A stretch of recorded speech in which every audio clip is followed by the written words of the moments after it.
Hi everyone, welcome back to my channel. In this video, we'll be discussing about how you can deploy a container application in a GKE. GKE stands for Google Kubernetes Engine.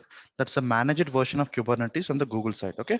So before we begin that, if you haven't subscribed to my channel, do subscribe to get the latest updates on the DevOps and cloud space. Okay. So let's get started with this. So we all know that Kubernetes is an orchestration tool that will be orchestrating all your containerized applications and all. Okay. So in order to have your own cluster, like the Kubernetes cluster, you need to have two components mainly. One is the master node and other one is the worker node. Okay. So these two nodes should be present in your cluster, right? So if you want to create your own cluster, like if you are having a virtual machines and you want to create a cluster, you need to set up both master as well as worker as well. Okay, so let me show you how you can what are the steps that you need to take care if you are going for a normal way of deployment. Okay, so first thing you need to create a master, right? So you need to have a virtual machine and you need to install all the components that are being present on the master node, like the API version, uh, and the etcd data store, the scheduler, as well as the controller and all. So these components you need to install on the master node. Okay. At the same time, now you need to configure few more nodes. We will be calling them as worker nodes. Okay. And you need to join them to this cluster. Like let's say this is the worker node one and the worker node two, and you need to install all the worker node components such as kubelet and container runtime and a queue proxy and all. And you need to install all these components inside the worker node, and you need to join this worker node to the master component. Okay.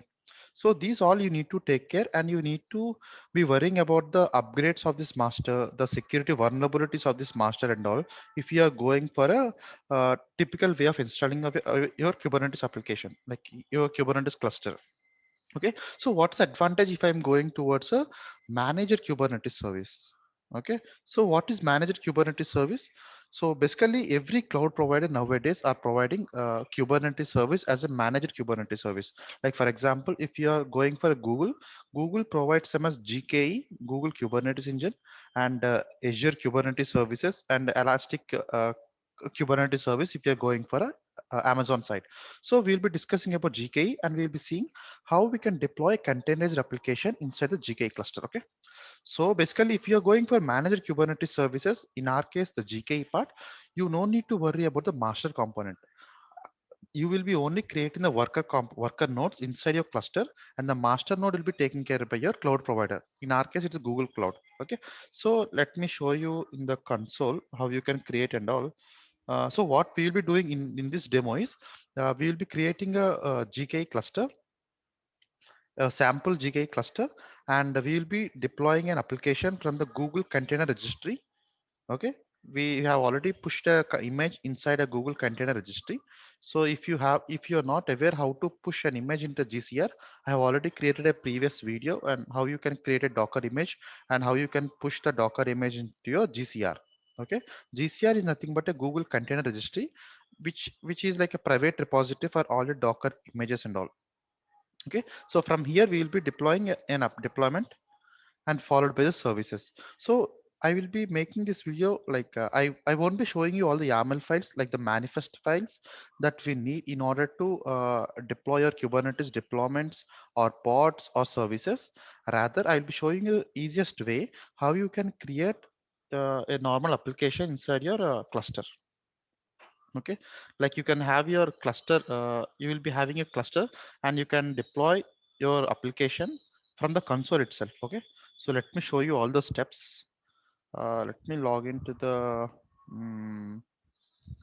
this was my console. Okay, and I was been already been logged into a specific project, and from here if you go for GKE, that's a Google Kubernetes engine, you can go from there and you can see there's already a cluster being created, which I was been using for some other work.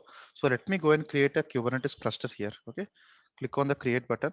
And there are a couple of options. One is the standard one, another is autopilot. Autopilot is the one that came a week or so before.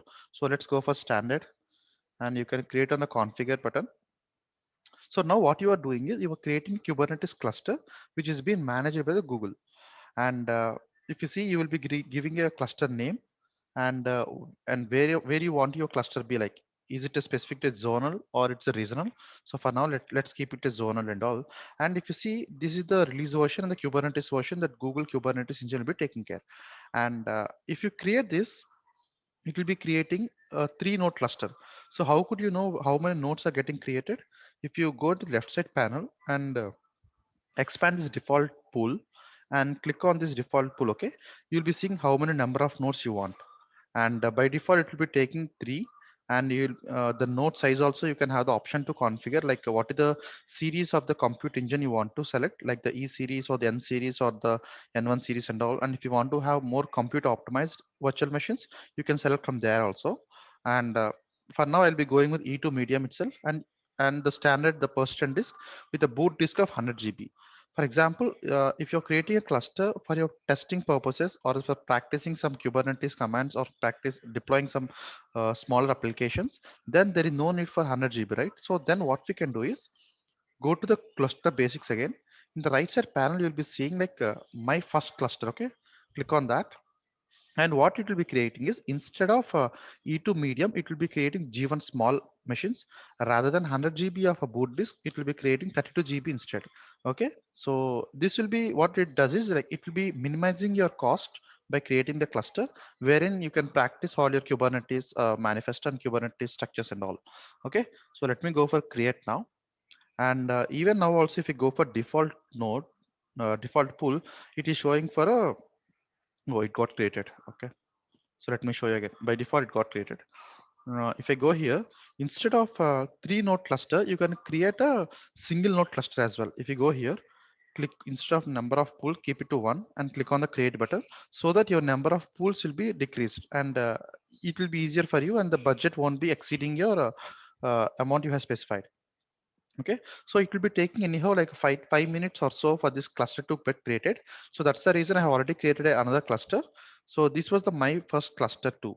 Okay, so this cluster was having if you see uh, the number of nodes and all, the total size is one only. It is having a single node cluster. Single node cluster is it's a worker node. Okay, the master node we are not worrying about, and the Google will be taking care of that. Okay, so now what I'll be doing is, this was the cluster, right? So now I want to deploy a container application. Okay, so if you go to the workload section here, and as of now there are no workloads, right? And if you click on the deploy button here, okay, if now it was asking, like, for example, let's take a manifest file, for example. In the deployment file, what you will be specifying, you will be mentioning the container images and the container name and the metadata sections and all, right? The main component there is the your container image. So in this page, if you see, you can go for existing container image, or you can have your own container also deployed. But for now, as I told, we have already deployed my image into Google Container Registry. I'll be going there and pulling my image. So I'll be going opting for existing container image, and I will be selecting. If you see, these are all the images that are being present in my GCR. Okay, if I go for this Hello App application, I am selecting this tag, specifically 1.0 tag, and I'm going for select. And this was the only required fields. Okay, either you can go for it by this way, or you can go for creating your manifest files and all. Manifest file I'll be showing in the next video, but for people who want to just create a cluster on the fly and deploy their applications, which the container images are already been present in the GCR, this was the simplest way. Okay, so now if you have clicked on the selected the images, then you can continue. And this was the name that you want to give, and the default namespace you want to specify. If you are having any specific namespace that you want to deploy your applications, then you can go for that. And here, if you see, it will be giving you the YAML file also. Okay, so this was the YAML file. You can copy this and use it for your reference as well. Like, you will be specifying a deployment with a metadata as nginx1.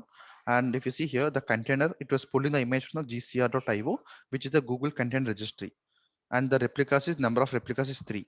Okay, so if I close this, I will be going and deploying. And if you can select what on in which cluster you want to deploy your applications and all.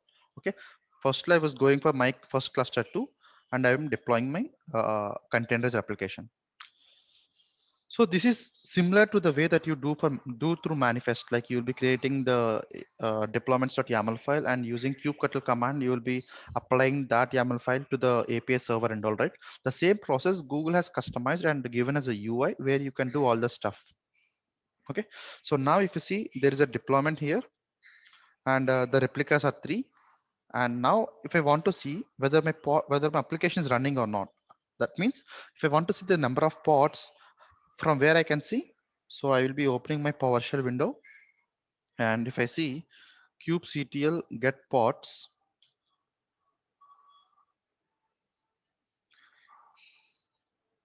it is giving me like there are 3 pods available as of now, and the age is 44 seconds ago. But just hold for a while. Like, have you observed like how am I connected from my PowerShell to my cluster here? Because this is my cluster which is in the cloud, and this is my PowerShell window which is from a local machine. So how was the connectivity happened? So if you see here, once you go to the workloads, I mean the clusters here, and you selected your own cluster, the which cluster you want to connect, inside the cluster there is a button called as connect button. Okay, if you click on that, it will be giving you gcloud command. What the gcloud command does is it will be creating a context for this specific cluster with a specific user id. If you copy that, and if you want to, you can paste it here and you can execute. So what happens is like your cube config file that is being present in your .cube folder inside your user IDs, the cube config file will be updated with the latest cluster information, like the what's the cluster name, the cluster IP, what's the user ID, and what's the token that needs to be generated, and it will be giving with the current context as well. Okay, so that's the reason I'm getting the latest pods that are being created in my Google container, sorry, Google Kubernetes engine. Okay, so that's fine. Everything is working fine till now, and I can see that there are 3 pods running here. So how can I access these pods? So pods are created. That's fine.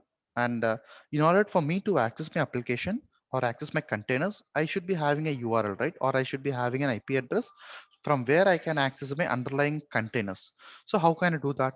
So the similar thing is like you will be creating something called as services, and from services you will be mapping, you'll be selecting your labels through which you have created some pods, and those pods will be mapped to a specific service, right?